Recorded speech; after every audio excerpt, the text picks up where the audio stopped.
Poco's latest release is here, the M4 Pro. This is an affordable model from them with dual 5-SIM support and a lot of spec on offer for its price tag. It's all powered by the Dimensity 810. Now this model that Poco sent out to me has 6GB of RAM and 128GB of storage, UFS 2.2 spec. It is expandable with micro SD card support. 3.5mm headphone jacks on board with this. Our main camera on the rear is 50 megapixels. We have an 8 megapixel ultra wide. The screen, well, it is 90 Hz, 6.6 inches Full HD plus. It's an IPS screen. 5,000 milliamp hour battery with 33 watt charging. Included in the box, you'll find a SIM tray tool. We get some Poco stickers, safety information, quick start guide, warranty card, and a clear TPU case. So it's a 6.6 inch phone, not that big in hand, and it does weigh, well, 195 grams. That's because it does have a 5,000 milliamp hour battery. Now with the camera arrangement here, it is interesting because we've just got two cameras. We have the main camera, 50 megapixels, this one, and then we have an 8 megapixel camera. Now the 8 megapixel camera has a field of view of 119, the ultra wide, I really wish it was 13, but they make it look like we do have two additional cameras here. Now there is a flash in there, but why do we have to have a little red dot and this saying AI, making it look like it's got 4 cameras? I don't agree with this design choice. I think it would have been better if we just had a smaller camera module and then we've got the large Poco branding here that really does stand out. Now this plastic on the back, so yes, it's a plastic frame, plastic back here, Gorilla Glass 3 on the front. This is the cool blue color and it reflects quite nicely and it has a texture to it. A matte finish means it doesn't pick up fingerprints, which is good. The thickness is 8.75 millimeters and we have an always-on capacitive fingerprint reader. This one works really well. It does have plastic over the top of it and the volume up and down button there too is plastic. So just demonstrate that when I touch it, the phone then unlocks. And that, well, it's really quick. It's only about a second there, isn't it? Very fast, and I do find it is very accurate too, so no problems with that. On the other side here, we've got our SIM tray, so this does take 2 nano SIMs or a nano SIM and micro SD card, so yes, you can expand upon the storage. Down the bottom of the M4 Pro 5G, you'll find our Type-C port. It does not support video out, it's USB 2 spec. Loudspeaker, 1 of 2, there's also one on the top. Microphone and 3.5mm headphone jack, so that still remains, which is great. I'm glad to see it there. And it does offer very good 3.5mm analog out quality. So there you can see up the top, we do have an IR transmitter, secondary mic for noise cancellation in calls, and that is the top port speaker. And then up here in the top, the cutout, we've got a 16 megapixel camera. Now it does support face unlocking, so if I tap and then look at it, I get a little tick, a little smiley face, there we go. And I can unlock it. So we have a 90 Hz screen in this one. It is IPS. The touch response I find to be good. Now the touch rate of it is 240 megahertz. So it's a lot quicker than what the refresh rate is here. And in all up, it is normally quite good. Now what I have noticed with the screen is the brightness, their claim is 450 nits. Now I do find that it's a little bit less than that actually. I'm measuring about 412. And in direct sunlight, you can struggle a little bit to see the screen. I can still make it out and just make calls or answer text messages, things like that. So here you can see that looking at the colors and everything, it's not a bad screen, Full HD plus resolution, but it's not amazing, and it's not an OLED or an AMOLED screen, which would have been better, of course. Now for our refresh rate options, we do have a few in there. So just get out of this and show you in the settings that you can adjust it and force it onto 90 Hz, which I'm currently running right now at the moment under display. We've got all those typical options. So here I have it set to 90 Hz. But if you want to save on battery, run 60, of course. And I'll get onto battery life soon and all my other tests that I do on these mobiles with the reviews. So color scheme, standard kind of options here with MIUI 12.5 that we can adjust things here. So I've kept it on vivid, that's out of the box setting. But I do actually prefer standard. To me, looks a little bit more correct, especially the white balance. But it's all down to, of course, personal preference.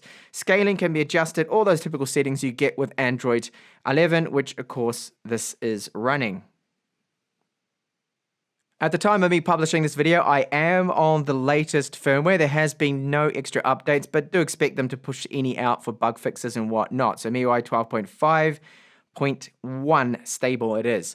On first boot, you will have approximately 106 gigabytes free. Remember, it does support micro SD cards, so you can expand upon the storage. This is good. Widevine Level 1 cert. I have tested and can confirm that Netflix does run in full HD. Great. However, Amazon Prime Video, standard definition until this is a whitelisted device, which could take months, weeks, or never. I don't know when we will get that. So it does support camera 2 API level 3. So if you want a Gcam port for the 50 megapixel camera, you can hunt and look and try and find one.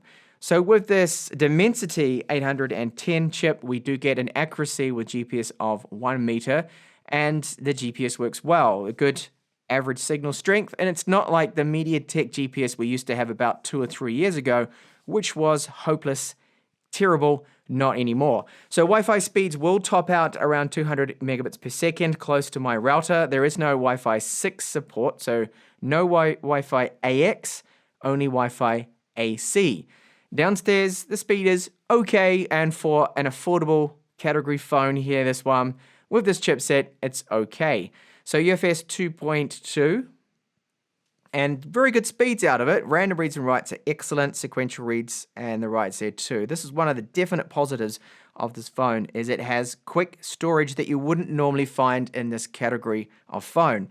Now, this does still happen. We get adverts. So when you install the app, you're going to see some advertising. Bloatware, just to mention, there are a lot of pre-installed bloatware apps. I counted about 13 or so. Over a gigabyte that I removed, which didn't take too long, but still, it's a slight annoyance why they have to cram so much bloatware and adverts. Here is Antutu. So it gets a fairly decent score here. 352,000 points is not bad. I don't know why it says it's not verified here. It had some issue with connecting to their servers, and it kept happening. This is about the third test result, and it still kept saying it couldn't verify. But anyway, that's the score, and I don't think it's too bad.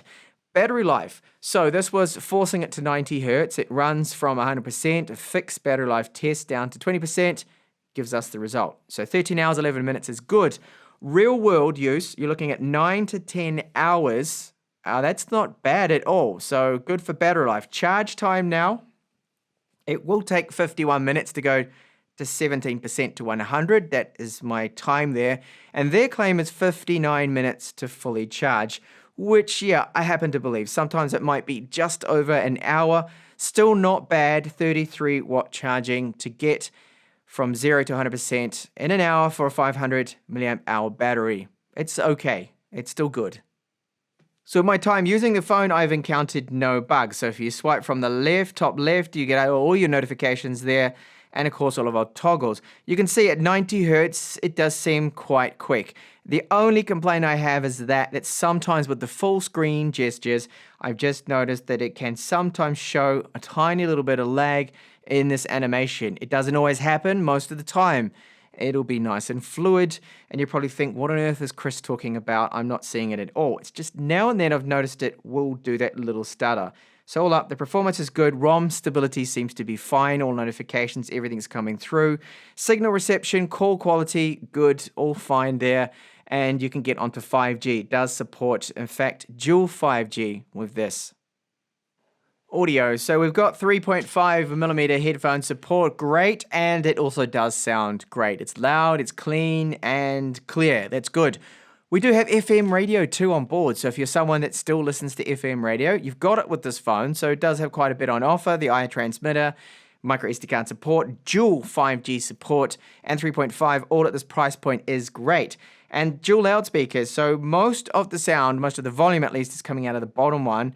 I'd say it's like 60-40, maybe even 65-35, the balance. And at least we do get the secondary loudspeaker and the sound coming out of it.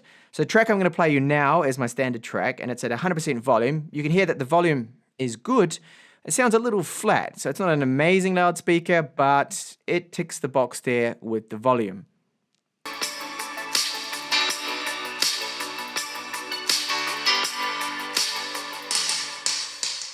And gaming with everyone's favorite PUBG, what settings can we use with this? So if you want to try out HDR or Ultra HD, those options are not available to us.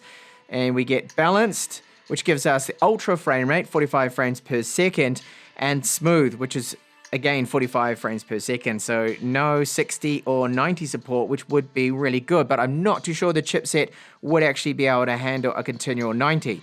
So I'll try it out at 45 with those settings, and we'll see how PUBG runs. Performance is excellent. I have 2 kills already, and yes, we are capped at that 40 frames per second, and definitely this chipset should be able to do at least 60, so I hope the developers of this game will be able to add that option. So looking around here, there is really no lag, and even when you look down the scope sites, no problem. So you'll be able to get all those kills, and all the games out there in Play Store will be playable, of course, on this phone and the spec. And does it get really hot? No, it doesn't. It gets a little warm after long extended plays, but nothing alarming. Nothing is sufficient enough for me to break out my thermal imaging camera.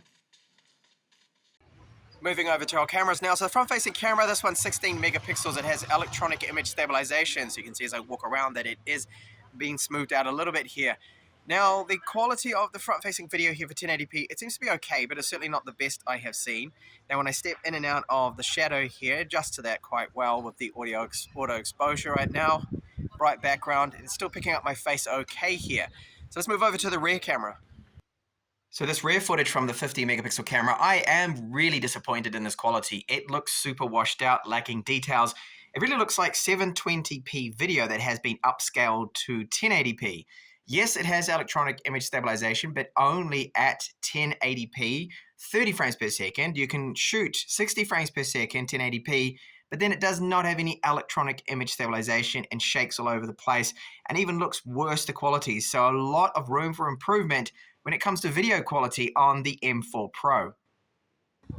And with the 8 megapixel ultra wide camera, we're able to shoot video that does have, again, electronic image stabilization. It's using 30 frames per second. As I walk ahead, the stability is good, but the quality of it is looking a little bit washed out, certainly lacking details around the edges there, so not as good as the main camera.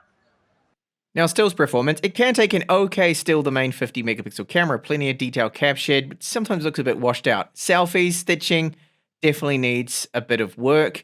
And here's another main camera shot, so quite a bit of detail as you can see if you've got the good light from the 50 megapixel camera. This one is also okay, but nothing amazing. Ultra wide, however, disappointing. It's 8 megapixels, looks a bit washed out. And here with the main camera, again, if you zoom in, take a look at the details in the castle in the background, washed out.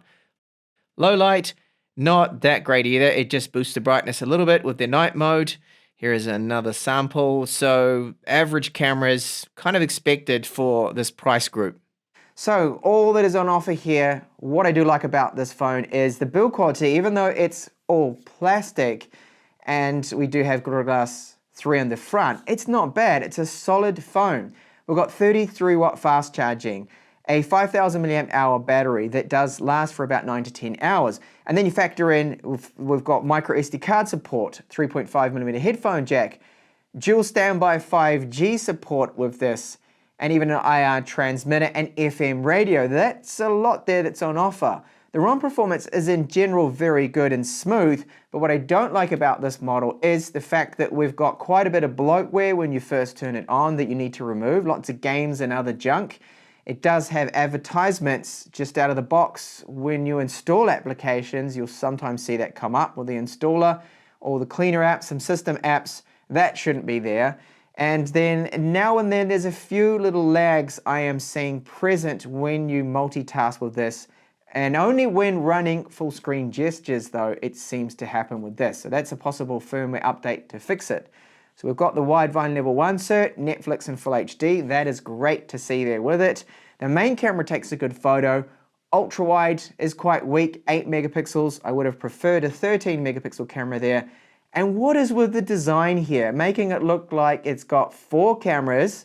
So great that they did away with those 2 megapixel cameras like the depth one and the macro camera, but then they've made it look like it's got 4 when it doesn't. That's a bit silly if you ask me there, but all rounded, for the price this sells for, I think it's fantastic value and a good phone, considering all that is on offer here from Poco. So thank you so much for watching my in-depth review here of the M4 Pro. I hope you did like it. If you did, please give a thumbs up and think about subscribing for my next up-and-coming reviews. And I'll see you in the next one.